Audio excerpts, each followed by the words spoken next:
There we go. All right, we would like to call this meeting of the Special Commission on State Institutions to order. My name is Kate Benson, and I am one of the Commission's two co-chairs.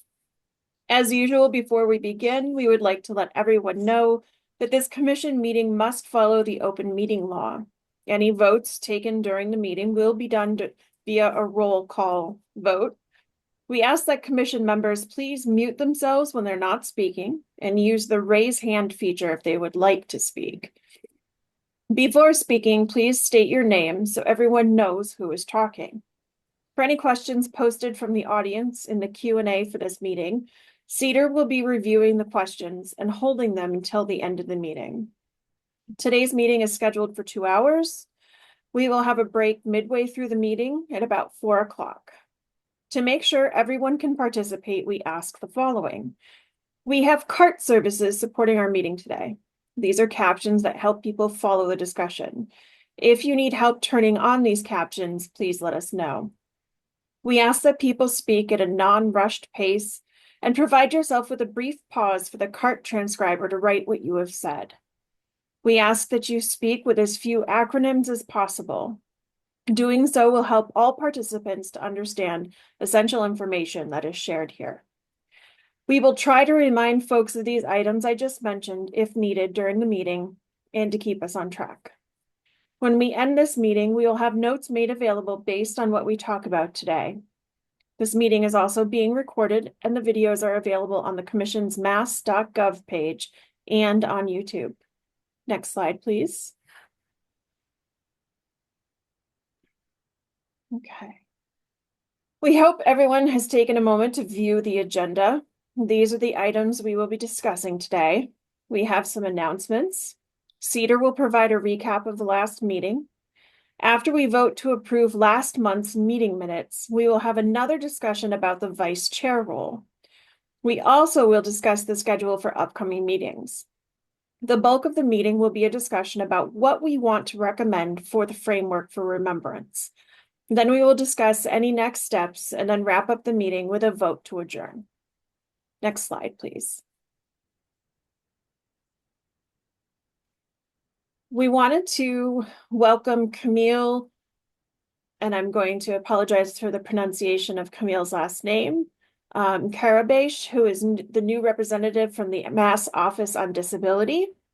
Welcome, Camille. And I don't know if Camille is with us today. Is she, Jen?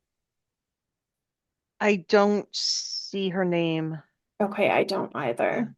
So next time that Camille joins us, we will have her introduce herself. We also wanted to announce that Matt Millett has decided to step down from the Special Commission due to personal reasons. We want to thank Matt for chairing this commission over the last 2 years. I'd like to ask Victor Hernandez from DDS to give us an update on the DDS Commissioner's appointment of a new designee for this role. Victor? Yes, thank you, and thank you for allowing me to speak. We're very pleased, DDS, to hear that our very own Anne Frack has expressed an interest in being the co-chair representing DDS. I spoke with the commissioner about this, and she herself too is very excited. We all have known Anne for many years for her advocacy and for her commitment to folks served by the department, and value her thoughts and her willingness to always speak up for the right thing. That's from different committees she's been on, most recently with the Self-Determination Advisory Board. She's always spot on, as Anne is, on her comments, and always her willingness to share them with folks. So DDS is thrilled and excited and pleased to have Anne representing us on this committee. Well, thank you so much, Victor. And thank you, Anne. I'm very excited that you are stepping into this role. We would now like to invite Emily from Cedar to provide a high-level recap of our last meeting before we vote to approve the minutes. Emily? Thank you, Kate. So in the last meeting, the commission members reviewed the purpose of the special commission. They specifically reviewed the purpose of a summary report that will be made and who it is for. They talked about the types of things that can be said in a summary report. They discussed how the report will be created. And they talked about details like the writing style of the report, the use of plain language, and how they would talk about people with disabilities. They spent the rest of the meeting talking about different areas of focus and potential recommendations that the committee could make in their summary report. Back to you, Kate. Thank you. Thank you, Emily. Before we dive into this afternoon's discussion, we have our vote on the minutes from the commission's last meeting in February. Draft copies of the meeting minutes were emailed to members earlier this week. Do any members have any suggested changes to the minutes? Any suggestions on last month's minutes? Okay, if not, we can proceed with the vote. As usual, we will conduct a roll call vote. But before Cedar reads out everyone's names, do we have a motion to approve the minutes from the last meeting? Please remember to state your name before speaking. Do we have a motion to approve the minutes? This is Alex. I'll make a motion to approve the minutes. Thank you, Alex. Do we have a second? I see Bill's hand up. Bill is seconding the acceptance and approval of last month's minutes. And we will now take a roll call vote. Thanks, Kate. This is Jen Fugelstad from Cedar, and I will now read out each member's name in alphabetical order by your last name. And when your name is called, please respond with yes, no, present, or abstain. Start with Elise Aron.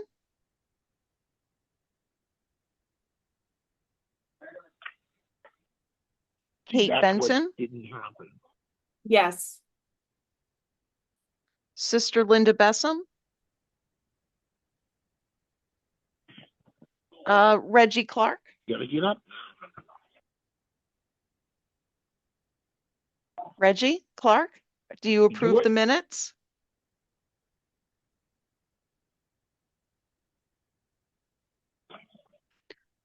James Cooney, Yes. Samuel Edwards, Yes. Anne Pratt, Yes. Alex Green, Yes. Bill Henning, Yes. Camille Tarabach, Andrew Levereau, Evelyn Mateo, Lori Medeiros, Vesper Moore, Yes. and Brenda Rankin. I'm here with Dan. Are you voting yes or no on the, Yeah. okay, great, thank you. Thank you, Brenda. Did I miss anyone? All right. Thank you, everyone. The minutes are approved. Go ahead, As Reggie. a reminder, copies of the approved minutes and all the materials from our commission meetings are available on the commission's website. Next slide, please.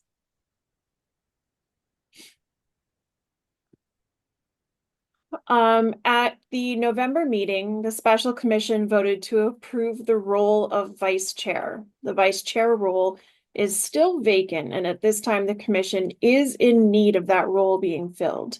The vice chair would be a helpful role, as the vice chair could step in if I or Anne or both of us were not available. The vice chair could also help by working with the co-chairs regularly and reaching out to members before meetings to make sure everyone attends. I wanted to open this up for discussion. Are there any members of the special commission who would like to step into this leadership role?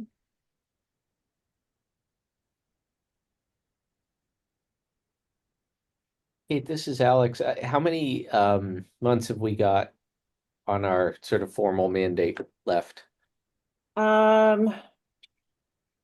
Just under 3 months, Okay, I believe. so somewhere between 3 and 5 meetings.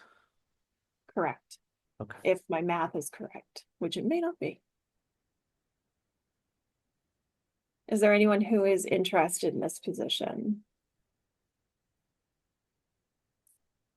Where it's short term, I would consider it if it would help just on the end with you and Anne. I don't know what that does in terms of a secretary role, but if it helps in case we're just short on quorum or folks are traveling or anything else going on, I'd do it for a few months. Okay, thank you, Alex. Is there anyone else that would be interested in this role? And it is relatively short term, but it would help immensely, as there will be a couple of, well, at least one date where Anne and I may not be available. Okay, that leaves Alex. Do we have a motion to install Alex as vice chair? I see Bill's hand. Bill is making a motion for Alex Sure. to be installed as vice chair. Do we have a second?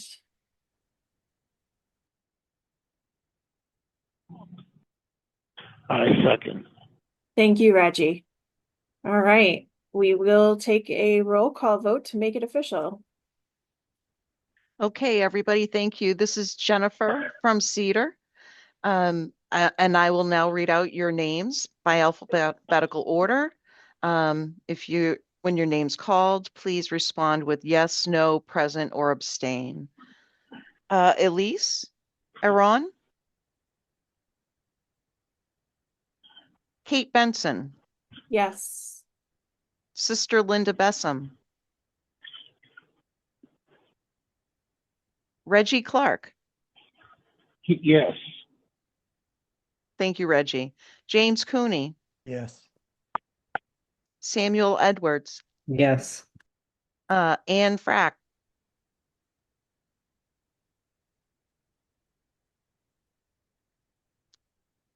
Anne Frack, Yes. Alex Green, I'll abstain on that. Bill Henning, Long as Kate Benson isn't intimidated by the vice chair, I approve. Not even close. The other way, Bill, the other way. I assumed. Camille Karabak, Andrew Levereau, Evelyn Mateo, Lori Medeiros, Vesper Moore, Yes. thank you, and Brenda Rankin. Right here. The yes to vote or the no vote? Yeah. Okay, thank you. Thank you, Brenda. And it looks like that motion was approved. All right, next slide, please. You're stuck now, Alex. Okay, the first item that we wanted to discuss is the open meeting law. The temporary rules to allow virtual meetings that was put in place during COVID ends on March 31st of 2025, which is coming up quick. We don't know at this time if those rules will be extended or if there will be new allowances for virtual or hybrid meetings after March 31st. We wanted to let you know now, as we may need to adjust our plans for the next meeting depending on what the decision is. The next item we want to discuss is the April 10th meeting. We know some commission members have scheduling conflicts and won't be able to attend. We need to have 9 members to make quorum, or the meeting will need to be rescheduled. Can I get a sense of any commissioners that will not be present on the 10th? I am one of them. Is there anyone else who cannot be present on April 10th? Anne, were you one of those individuals that couldn't do April 10th? I have changed plans. I'll be here. Okay, perfect. All right, so it's just me throwing a wrench in the works. Okay. Um, so the question now is, do we want to identify a new date for the meeting? Or do we want to still hold the meeting with Anne and Alex?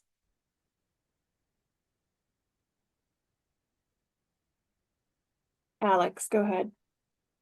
This is Alex. On the temporary rules thing, does Mhm. it, so forgive me if I'm being dense, does this mean that after the 31st right now, we'd have to meet in person instead of meeting online unless someone changes those rules, or what's the sort of landscape there? Emily. Thank you. Yes, that's correct, Alex. The ability to meet online for open meetings is granted under that special permission, which was time limited. My understanding is that there are discussions happening about potentially extending that rule, but we have not seen approval coming forward. And this would not only affect your commission, but any commission in Massachusetts. Got it. Thank you so much. Um, two thoughts on this, which I don't know if anyone knows the answer to, but one thought is, do we have a sense of where we would meet if we were to meet in person? And the second thought is there a potential to get an exception granted because of the nature of our work? Like, I feel like having it not at least have a hybrid option is a bit of an accessibility issue. Yes, absolutely. Katie.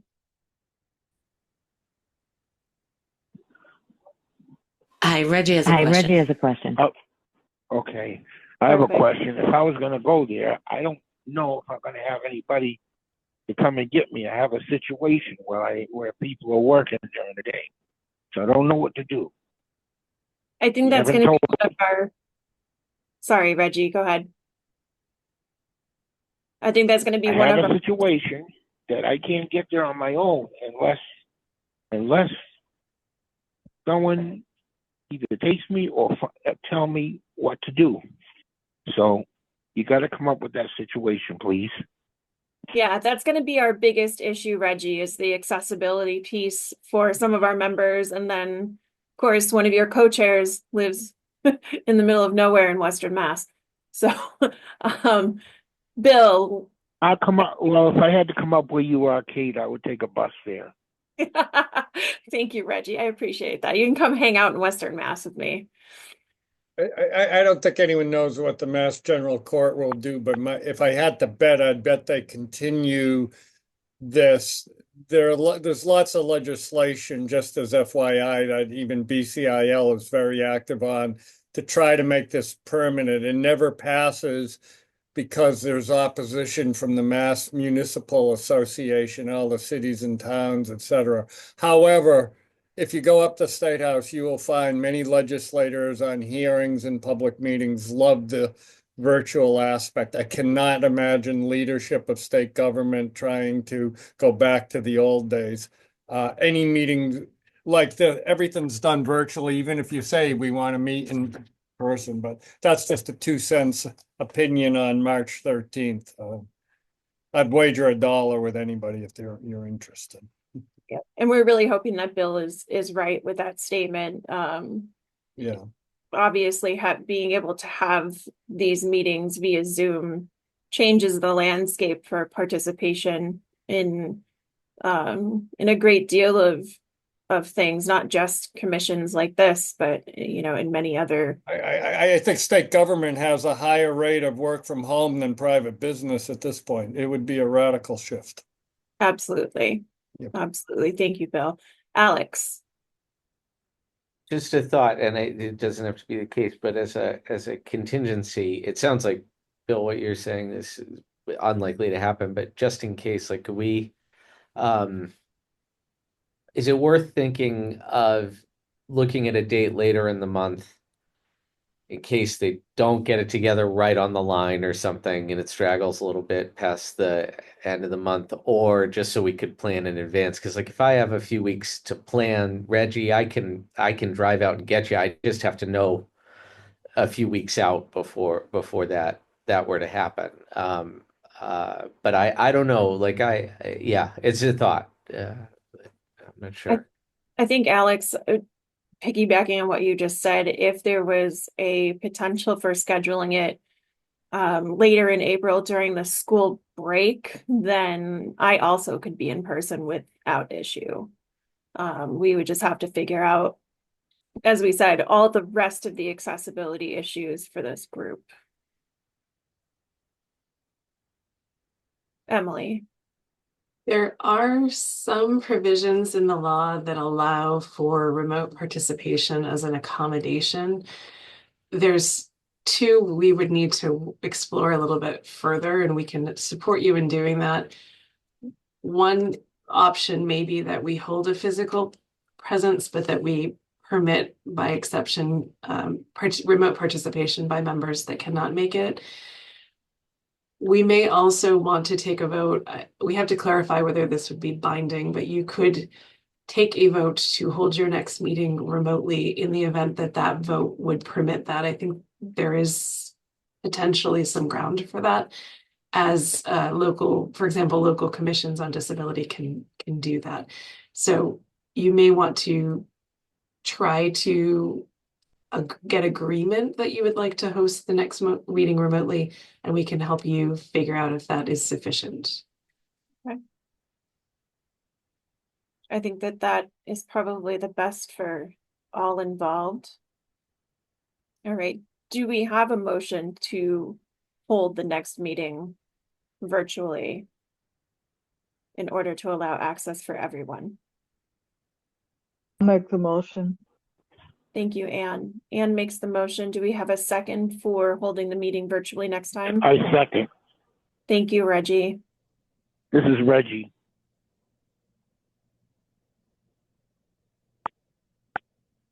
Okay. So is this one, do we need to do a roll call vote for this one? Yes. Okay, excellent. Okay, thank you, Kate. This is Jennifer again. And I will read out members' names, alphabetical, by your last name. When your name is called, please respond with yes, no, present, or abstain. Elise? Kate? Yes. Sister Linda? Reggie? Yes. James Cooney? Yes. Samuel Edwards? Yes. Anne Frack? Yes. Alex Green? Yes. Bill Henning?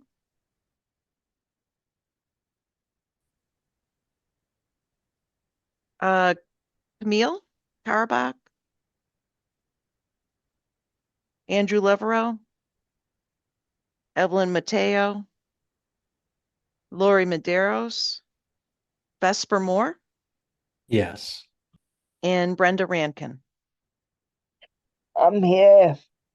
Are you voting yes for a virtual meeting or no for a virtual meeting? Like we have right now? No. No. Okay. Thank you, Brenda. Okay. All right, thank you, everyone. Next slide, please. All right. Now we'd like to discuss the recommendations that the working group identified, and I'd like to suggest the following process. We will present each recommendation and then open the floor for discussion. After the discussion, the commission could vote to include the recommendation in the final report. If after the discussion, the commission decides that a recommendation needs work, the commission could send the recommendation back to the working group for revisions before bringing it back for a vote. So, the first proposed recommendation is a disability history museum. The first recommendation that the working group came up with is to create a museum of some sort dedicated to preserving the history of residents from state institutions. The museum would also highlight the independent living movement, the process of deinstitutionalization, and the ongoing efforts to integrate people with disabilities into society. It would be a key resource hub, offering links to records and information for former patients and their families who are looking for their historical records. Whether it's a physical or digital space, the goal would be to make it easily accessible to everyone. I'd like to open up the floor for discussion on this first recommendation. Does anyone have any thoughts, considerations, ideas on this particular recommendation?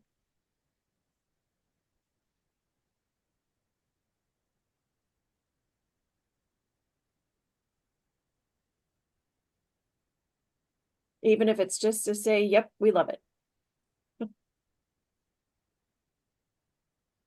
Bill, go right ahead. Yeah, we love it. I mean, it's ambitious for sure. I think preserving the history is great. I think intertwining it to make it contemporary too. So is talking about an independent living disability rights movement, which is never going away, for sure. And in current days is probably more needed than it's been in a few decades. I think those things are great. Agreed. Again, it's easier said than done, but Absolutely. but it's you know, you could start with, I mean, Alex is investigate, you know, we can always turn to Alex to do this because he does everything. But I mean, no. No. But I know there's lots of digital stuff out there. I'm not a digital maven. I like going like in a real museum and stuff, which sounds like a lot harder than putting something digitally, but one can lead to the other. I don't know. So go get them. Absolutely. And it's important to remember too that these are just recommendations. This is a first step in us hopefully encouraging others to think about what this looks like and what the steps are to get there. Because I can tell you an anecdote. I was taking my kids when they were little through the American Museum of History at the Smithsonian, and they had a temporary exhibit on disability rights, and it featured some of the people I had worked with on Cape Cod and Cord and some of our ADA work. And you would have no idea what that was like. And to have forgotten people out there and their families and everything, it's just would be powerful. Absolutely. Thank you, Bill. Alex. I thank you for the voluntold, Bill. Yeah, I like all the points, like the preserve the history of the institutions, the independent living, deinstitutionalization, the hub of information. I would love to know what people think about this idea of physical or digital. I'm very undecided on it. Teaching, it seems like my students are all on their devices and I can see real benefits to that. At the same time, I'm with you, Bill, on the old school end. There's something about just being in a museum space that feels really good, but I don't really actually have a sense of the scope of that. So I just wanted to sort of, I'd love to hear thoughts on that from folks. I think the best word for the scope, Alex, is monumental. Sam. I think I see pros and cons for both. I think for some folks, a physical space is more accessible. I think for some folks, a digital space is more accessible. So I see pros and cons for both. I think my one question about a physical space would be, like, what would the collaboration between the museum and the archives be? Because I think that is a question, because it's presumably like some records would want to be displayed and things like that. So what would the relationship between museum staff and archives staff be? I think is a question. We're maybe not even at that point yet, you know, where we're just making a recommendation, but it is something that I flag of like, you know, like, oh, what would happen with that if that was the case? And I would want those two things to be talking to each other. Sam, I'm just gonna wait till a day that you're working and just clean out my attic and bring it to you. Great. I look forward to it. Perfect. Vesper. I think there's like benefits in both, kind of like Samuel was saying, and it's like I think I'm part of another group. It's through the Smithsonian. It's a disability museum group. And I think, on average, some of these museums, depending on what extent and approvals needed, and you need the right temperature, the right lighting for certain artifacts and materials. It takes a long time. So I've heard like it can be in upwards of 35 years, sometimes to get like a large museum like that going. But I mean, it would really depend. I think if we wanted physical space and we wanted to like cut down time on that, it could be a gallery, like a historical gallery of some type with, meeting some of the requirements. But I do think there needs to be a digital element for it to be accessible. So that's kind of my 2 cents there. Thanks. Thank you for that. I like that historical gallery idea as well. Bill, go ahead. Yeah, I'm very much tangible, not a digital person, but just the relevance of it to add something. And I didn't know about this until last night, but American Experience will be coming out with something on ADA 35, I believe in April, and they're drawing on the digital archive, the Disability Museum of ADAPT, among others. So one of my colleagues was sharing that with me last night. So the practical application of something digital to go into a much broader audience was exhibited to me last night, not really connected to this. So, both mediums, if possible, is great, but digital certainly in this age has lots of validity. Absolutely. I think ideal world would be being able to make both happen. Any other thoughts on this particular recommendation, Alex? I'm thinking about with the report, like if we say something like this, and it sounds like broadly folks like this idea, I imagine that the question that readers of the report, like this goes to the legislature, various places like that, like their question is going to be, okay, how? Or even just like, what's the first step?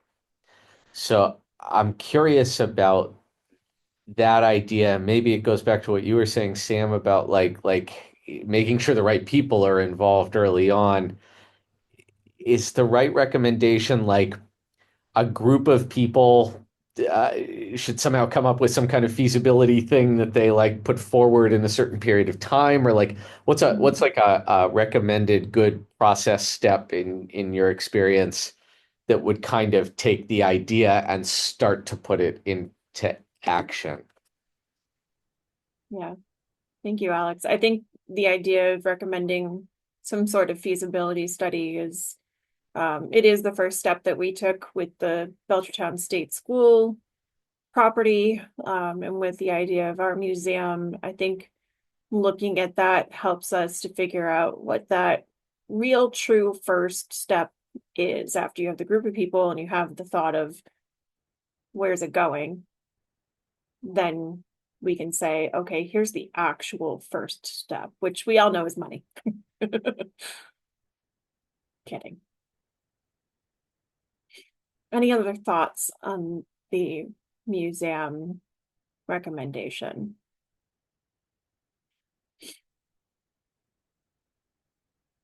A point that I wanted to raise personally is whether or not we continue to use the word museum. Very often we have talked, and I think hearing Sam talk in our last smaller group meeting about the fact that maybe what we're creating is what we're suggesting is more of an education hub, education network. Is it a museum? Are we talking about I don't know how to put this in English, but I'm going to say, like, are we talking about actually like museuming individuals with disabilities, or are we talking about keeping it out of a static way of looking at disability history, advocacy, and the future. That's just my 2 cents of something to throw out there. Vesper. Yeah, I agree. I think in a lot of conversations I've been in about museums, it's often there's a leaning towards like an educational center of some type to keeping it active. And I mean, I'm thinking of the Ed Roberts Center, you know, something that's, you know, it's an accessible center, it's the space, it has historical gallery space, but it Mhm. has contemporary use, and maybe that's something similar that we do. And you know, it's great. That's on the West Coast. What do we have here on the East Coast? You know, that would be a great way to think about it. You have some of the oldest institutions in the countries in the country here in Massachusetts. So I feel like we do kind of have a charge to do something like this. Yeah, thank you, Vesper. I really like that term, contemporary use. Museum feels like one moment in time, whereas I think some of the other words that have been used by you, Vesper, by Sam, by Alex, and by others makes it more of an active, ongoing feeling. But that's just a kind of a language piece that we can think about later. We have time to, if anyone has any other thoughts, ideas, concerns about this particular recommendation.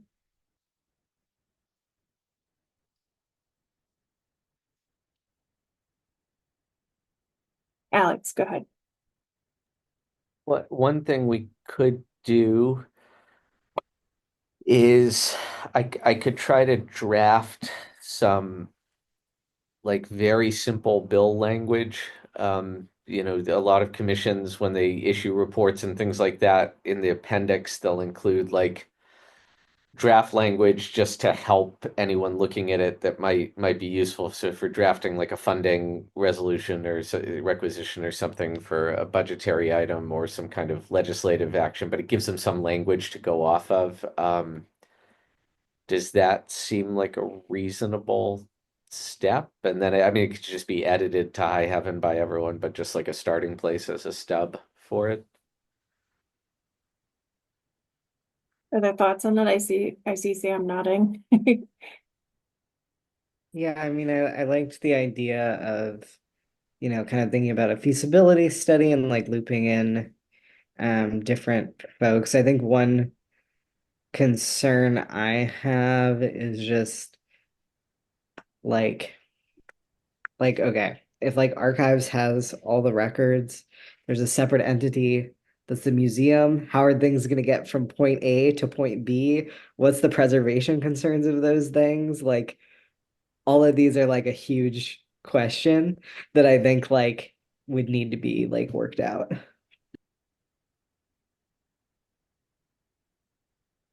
And I think that's probably the most daunting part of the conversation. Alex, go ahead. So, Sam, if you were to, do you, not on the spot now, but maybe over the next week or so, would you, if I worked on language around like a feasibility study and just getting that kind of baseline in place, but I left blank like who is in that group of people who we'd suggest to do that feasibility study, like a committee of 3 or a committee of 5. Do you think that that's something that you would feel comfortable trying to draft in terms of what stakeholders would need to be part of it? I think that it is easier for me to like conceptualize how to do that with a virtual repository than a physical museum. I think that has a lot more different stakeholders that would be concerned about that at archives. I think that a virtual thing, I'm thinking of something kind of in the vein of like Digital Transgender Archive, where it's like, you know, a repository that assembles stuff from a lot of different places, right? But they don't physically have any collections. that I think is something that I can more see how that would like work right now. I think with when you deal with, it's one thing to like make copies of stuff and have that at a museum exhibit or something, but I think like when you're talking about, things leaving the building and then the preservation concerns of that, that's like a huge conversation that would need to involve like everybody at archives probably Okay. to some degree or another. That would be like a huge conversation. Well, I wonder, Sam and Alex, if part of our recommendation is as well creating a roadmap, for lack of a better term, or an outline, something that tells us, here's what the initial conversation looks like. Here's where it starts to expand. Here's where we start addressing certain concerns and figuring out who's at the table for this piece, this piece, this piece. Because obviously none of us can jump in whole hog and just build a museum. That would be great if we could, but there's a lot of moving parts. So maybe part of what the planning process becomes is maybe we're the group that says there needs to be a representative from archives, there needs to be a museum specialist, there needs to be an attorney, an accountant, whatever it is, representatives from the agencies. Like we kind of have to make a suggestion of who all has to come to the table.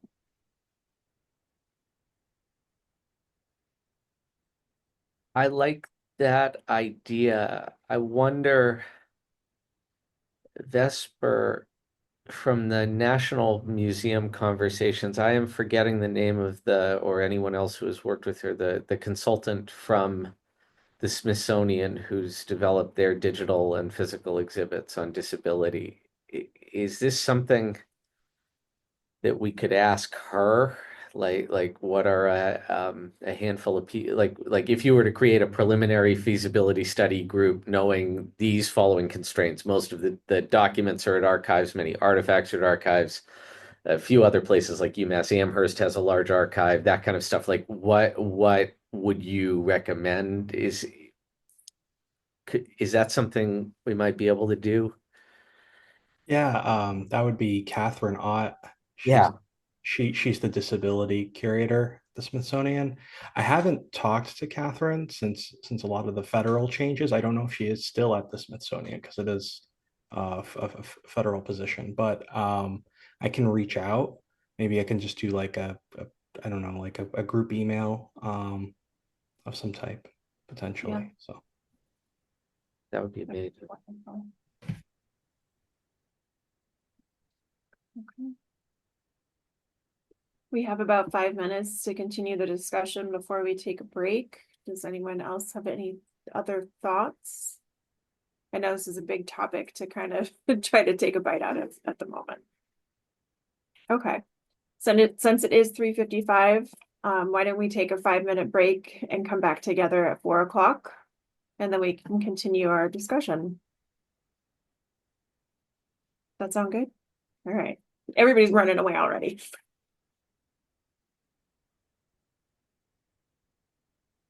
I want everyone else to look at it now. Yeah, I get that. I totally get that. Yeah.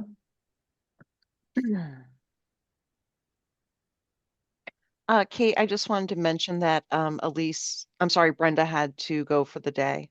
Okay. Does that leave us without quorum, Jen? I think we just needed quorum to start the meeting. Okay. Now I have to find where I am in the annotated agenda because totally lost it. I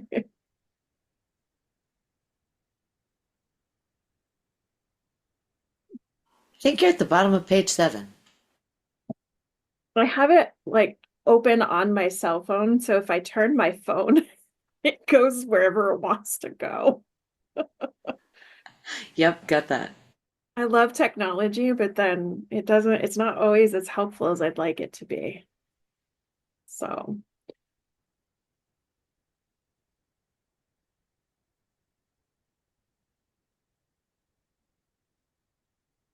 Okay, I'll give folks one more minute. Especially since we kind of gave ourselves an extra 5 minutes. Okay. I'm here. I'm just eating something, so I'm staying off screen. That's totally fine. Okay. And just wanted to let you know that our CART transcriptionist is only with us until 5. Yep, hopefully we can wrap up our discussion by 5. I'm going to We start recording. Okay.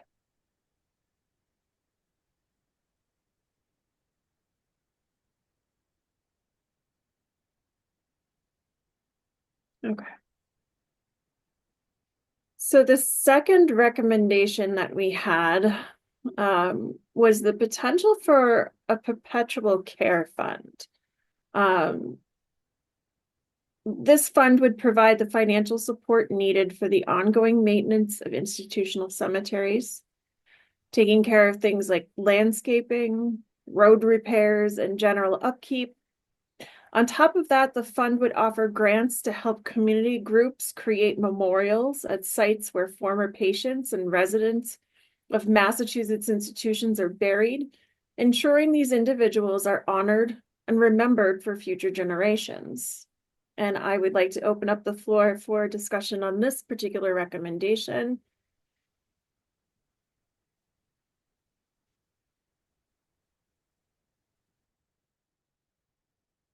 And this suggestion came out of, there's a Belchertown State School Carousel Fund that was established when the carousel was auctioned off, and those funds do help individuals to be able to go on trips or have the money to participate in recreation activities. So that was kind of the basis for this particular idea. Is there any discussion about the potential for a perpetual care fund?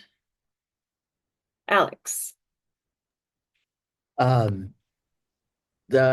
This also was something that was suggested like 25 years ago. It sounds like, right, it like came through at some cemeteries, but not others. But we found a draft bill somewhere along the way from then Representative Marty Walsh and State Senator Diane Wilkerson for some kind of care fund. And it had, it's just nice because there's already some bill language there that we could probably look at that we know at least was presented. I don't think it went past the initial committee proposal, but at least it was something that was probably drafted by with a House council person aware of it or something. So yeah, that's fantastic to have a foundation.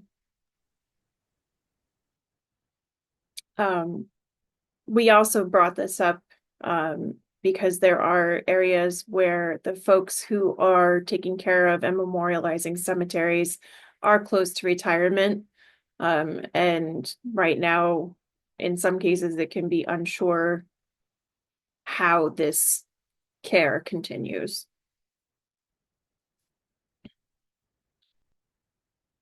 Okay.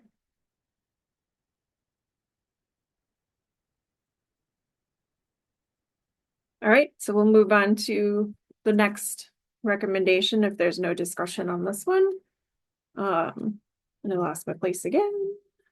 And the next one was the potential for a statewide day of remembrance, which actually does exist in a few places already. So this day would include ceremonies to honor those who lived in Massachusetts state institutions, recognizing them as important parts of the state's history. The Day of Remembrance would also be a chance to reflect on the progress we've made in reducing stigma around disabilities, both psychiatric and developmental. It would help raise awareness and educate the community about the ongoing efforts to promote inclusion and accessibility. To make this official, we'd ask Governor Healy to issue a proclamation ensuring that the state formally recognizes and supports the event. And I'd like to open up the floor for discussion on this recommendation.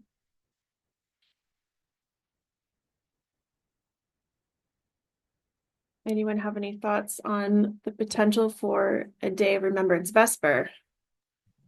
Sounds like it could be a pretty good idea. I think if we do recommend this, it would be it would make sense for it to be during Disability Pride Month or something to that effect. Yep. Because I think remembrance is one step. There's Disability Day of Mourning too. So I just wonder like you know where this may lie. You know, there's Disability Awareness Weeks and all of that. So just thinking about that. So. Yes, that's much appreciated. Right now, for some of the cemetery celebrations, obviously we use Memorial Day, but it would be nice to have this piece of history separated and given a little extra attention. Bill? I get mixed views on these things. I think they're good in their basic substance. I would support it only in condition that it's really scrutinized and relative to any other things we're specifically pushing for that require, say, law change or money, because legislators and public officials will default to the easy way out and say, we're having a day at the State House and come and pat people on the head or something. Not that there's bad legislators or something, but you will end up with a ceremony for 200 people, which is great. And we might lose a bill or something for the easy default. So how these things come out is, and I speak from experience. We had something moving and somebody got offered a day and somebody took it without telling me and we got a day, and that was, there you go. So anyway, it's just, go for it, but the context and when and how is really important. Yeah, absolutely agreed with that. You know, ideally we want it all. But you may not, and then you may get a proclamation that Yeah. comes out, and there's somebody in the State House basement who writes those proclamations and signs them, so. Right. And we appreciate that thought, because we did not think of that when we suggested this, that it could potentially be a fallback. I'm not saying it's bad, it's how, don't get it paired with something. Timing, all that stuff is how you move forward on it, as opposed to suddenly we're moving on something in the state budget and then we get a proclamation, that's all. So it's No, just absolutely. being astute on the politics of it, that's all. Absolutely. Sorry, Yeah. Kate, I can't get my Yeah. hand to raise. Oh. Just kind of, this is Jennifer from Cedar. In preparing for the presentation today, I did go back and look at the bill for the state of California that has their annual Day of Remembrance. It's actually tied to the date of the bill that was signed that put their California Memorial Project in place. So, so that's the reason they chose that particular day in September for the state, is because it also memorializes the bill that authorized the creation of the memorial project and provided the funding for the cemetery restoration. Okay, beautiful. Any other thoughts on the potential Day of Remembrance?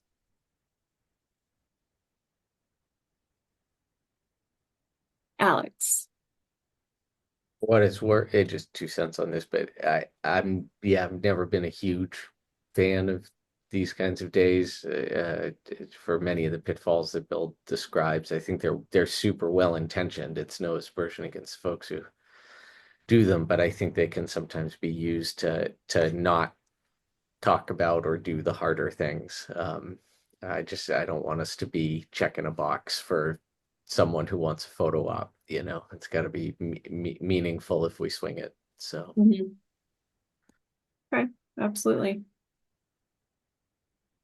All right, our next recommendation was a request potentially for a formal apology asking the state of Massachusetts to issue a formal apology for the neglect of certain state-run cemeteries and for the harm caused by state institutions that in some cases did more harm than good. This apology would recognize the mistreatment and failures of the system and emphasize the need for accountability. On top of that, the state would commit to educating the public about the history of state institutions for people with disabilities in Massachusetts, ensuring that we don't forget the past and can continue to learn from it. We have found a couple of examples from other states which could serve as a model for Massachusetts to follow. For example, one apology was issued by the Georgia Department of Mental Health. Dr. Thomas Hester was a psychiatrist and the medical director for the Georgia Department of Mental Health. And in 2000, he addressed a conference of 1,000 mental health consumers, survivors, and ex-patients. During his speech, Dr. Hester made a formal apology for the neglect of the cemeteries at Central State Hospital, where as many as 30,000 former patients may be buried. He also apologized for the ways in which state institutions sometimes harmed people instead of helping them, and shared a plan for how things would improve moving forward. Commission members should have received a copy of the text of the speech this week. The second example is an apology issued by the state of Minnesota. In 2009, the Minnesota legislature passed a resolution, which was signed by Governor Pawlenty, offering an official apology to Minnesotans with disabilities and those with mental illness, as well as their families, for the harm caused by institutionalization in the state going back as far as the 1800s. This resolution represents the culmination of decades of work by activists who have focused on closing institutions, creating more community and family living options for people with disabilities and mental illness, honoring those who lived and died in Minnesota's institutions, and acknowledging this painful chapter in the state's history. Commission members should have received a copy of the resolution and a news article about the resolution this week. I'd like to open up the floor for discussion on this particular recommendation. Does anyone have any thoughts on requesting a formal apology? Vesper. Yeah, I think that there's been quite a few different apologies over the years that we can definitely reference. I think if anything, if we talk about the purpose of this commission, it does come down to starting from that place. So I believe this is something we should do. The American Psychiatric Association issued an apology in 2018 for its role in perpetuating and racism and violence that related to racism dating back to the 1800s. And I think yeah, it's a good place to start when you talk about the historical record, apologizing, acknowledging what was done, and then finding ways to move forward, kind of like when we're talking about archiving a lot of these things and being active in the community and celebrating people with disabilities. Yeah. Absolutely. Thank you, Vesper. Any other thoughts on the potential request for a formal apology? Alex. I really like the language of the Minnesota bill. I just really like it. I have always kind of looked it's like a brief historical aside, but like the Fernald and an institution in New Jersey called Vineland and the institution in Minnesota, or the Faribault Institution, were kind of the three main places where so much of this was shaped in the 20th century, and Minnesota has just consistently done a lot of really innovative and good and forward-thinking, respectful work that's really thoughtful and always seems to hit all the right points. And when I look at this bill, I think it's like just the subtle language is really nice. They say some, people were really harmed, but then they also, and I have some reservations about that because it was many, but they also say thousands of children were taken from their parents, which is the right balancing there. And they talk in specificity about things that I think many people wouldn't know, and it would be very powerful for them to hear from the leader of our state. Um, Yeah. that people were forced to do what is effectively enslaved labor, that their parents were forced into incredibly unfair and difficult situations. Like there's a lot built into this language. So I just really like it. I think it could be a very good model. Um, and I think it's not inappropriate. What I like Hester's comments in the other one, the doctor, but um, the governor of Massachusetts ordered the flags of the Commonwealth of Massachusetts flown at half staff when Walter Fernald died. The governors of Massachusetts regularly met with superintendents and institutional leaders to shape policies, and the governor of Massachusetts was the head, I think, originally of the board of the first of these schools, of the original version of the Fernald School. And I think for that reason, it's not a stretch or a reach or unreasonable to expect that a governor today can then take up the legacy of their predecessors and say this was wrong. And I'd rather hear that from the governor than from, I don't think that needs to come from the commissioner of DDS who gets it, or the commissioner of DMH who gets it. I think it needs to come from the governor. Thank you, Alex. Anyone else have thoughts on potential for a formal apology? Bill? I would support it for a multitude of reasons. It's public acknowledgement, and once you get that acknowledgement, it sets up a barrier to a return to a model that shouldn't have ever existed. So, how can you go back when someone's apologized for the atrocities? So, Absolutely. Thank you. otherwise, there's elements of denial too. Mm-hmm. Absolutely. Just Korea is still chafing at Japan, and it influences international relationships for a lack of apology for what Japan did during the war and the comfort women and stuff like that. It's pretty serious case, but what we went down there is pretty serious too. Absolutely.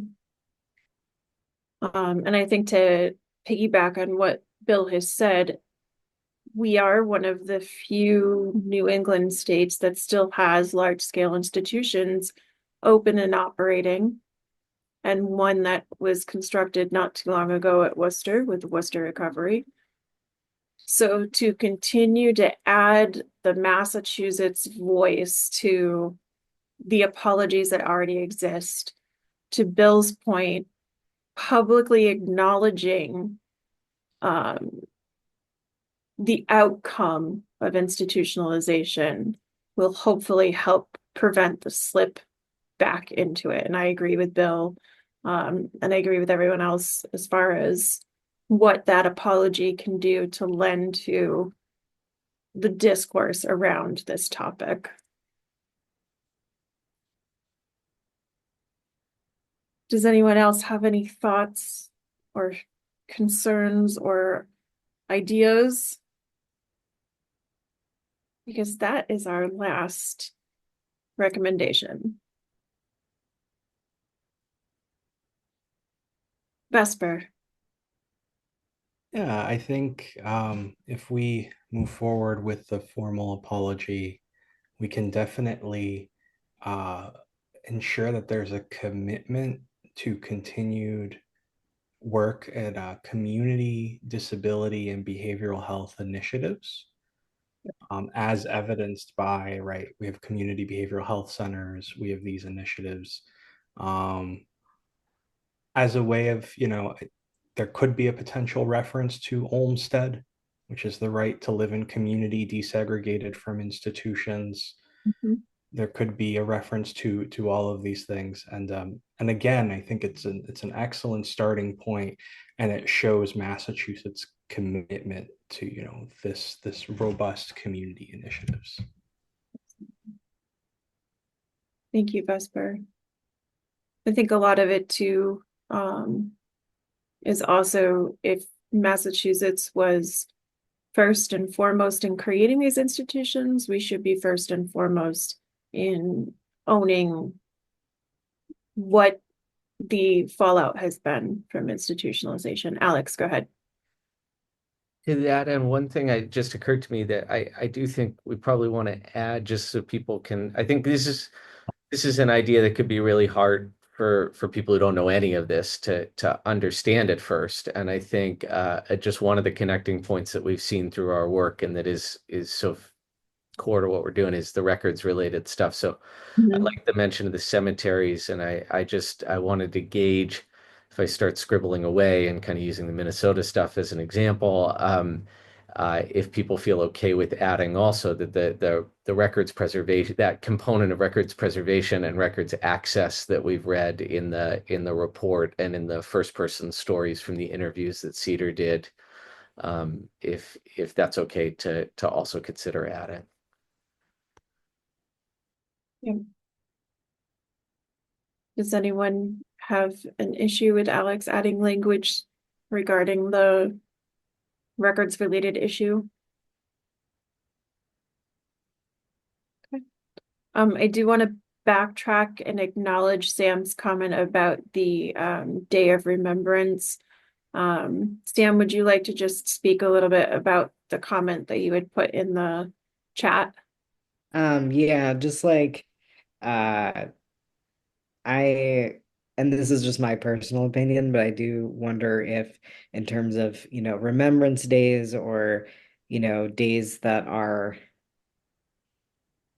like I wonder if it comes like to me it has more meaning if it comes organically out of a like disability community movement and not from the state saying like this is now the day when we acknowledge this. Like, I don't know. I think I agree with Bill, where I think I feel concerned that that could be, a way to kind of, acknowledge but yet not have real action at the same time. So that's something I feel concerned about with specifically the Day of Acknowledgement, which I think could potentially be, powerful and meaningful, but I worry about that being used as, like, okay, we checked this box kind of a situation.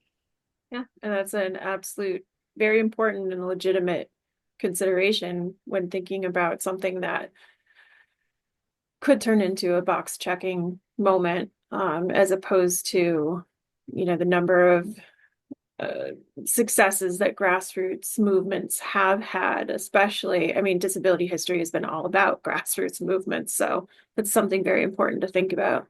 Thank you. Okay.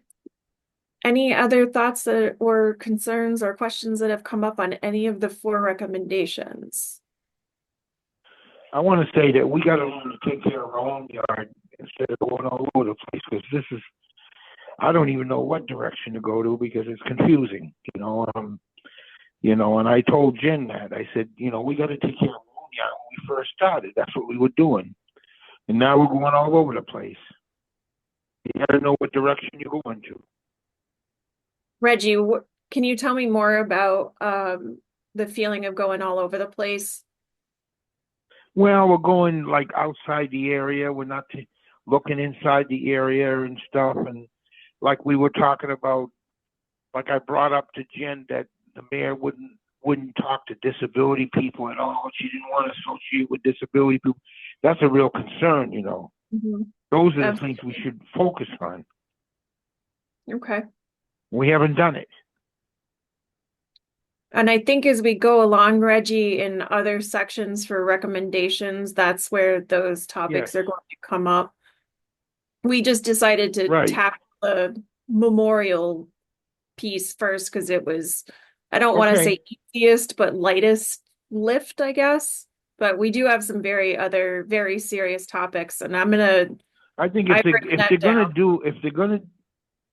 going to do anything, they got to make sure if we get it, whatever we get, that those things that we put in if it's a museum, if it's a walking trail, whatever, those things got to be locked up so no one steals it, you know? Agreed. We need some security, absolutely.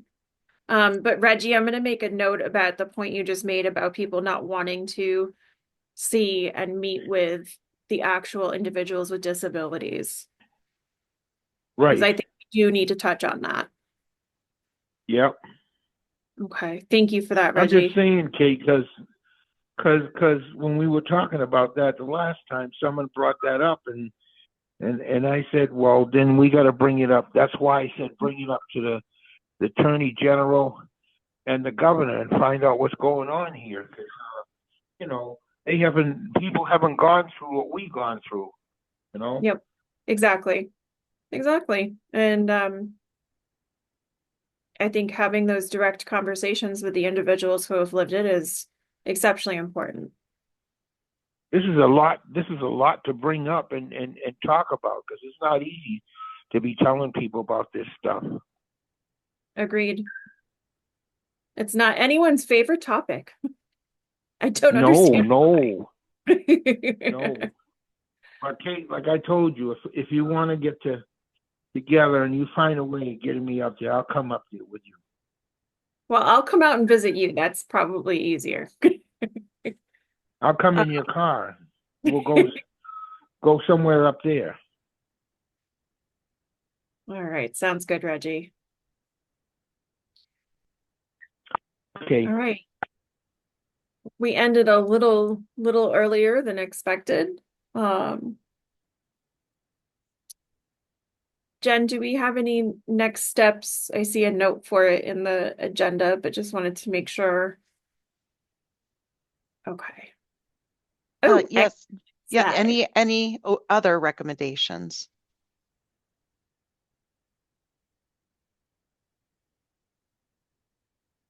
Is there anything anyone else would like to add to the framework of remembrance recommendations? I know it's a lot of information to take in. And of course, the special commission email is always open for suggestions and thoughts if they occur after the meeting.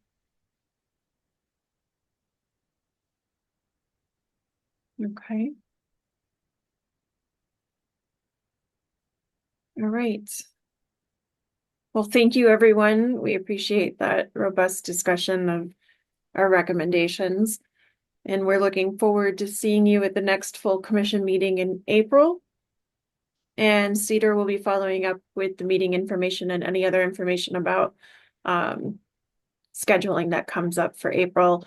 And we should know fairly, obviously, after the 31st, we'll know a little bit more about the open meeting law changes. Does that work for everyone? All right, excellent. If anyone has any questions before then, feel free to contact us. As I said, the special commission email is always open. Do I have a motion to adjourn a little bit early? I have a motion to adjourn, yes. Thank you, Reggie. All right, do I have a second? I will I'll second second. that motion. Everybody wants to leave. All right, so we will have a roll call vote to adjourn. Okay, thank you. This is Jennifer again from Cedar, and I will read out each member's name. And if you could just respond with yes, no, present, or abstain. Elise Aron, Kate Benson, Yes. Sister Linda Bessam, Reggie Clark, Yes. James Cooney, Yes. Samuel Edwards, Yep. Anne Frack, Yes. Alex Green, Yes. Bill Henning, Yes. Camille Karabak, Andrew Levereau, Evelyn Mateo, Lori Medeiros, Vesper Moore, Yes. and Brenda Rankin. I think she left for the day. Okay. Thank you. That, I don't think I missed anybody. Did I miss anyone? No. Okay. I believe that's everyone, Kate. Thank you, everybody. The meeting is officially adjourned. Thank you all and have a great evening.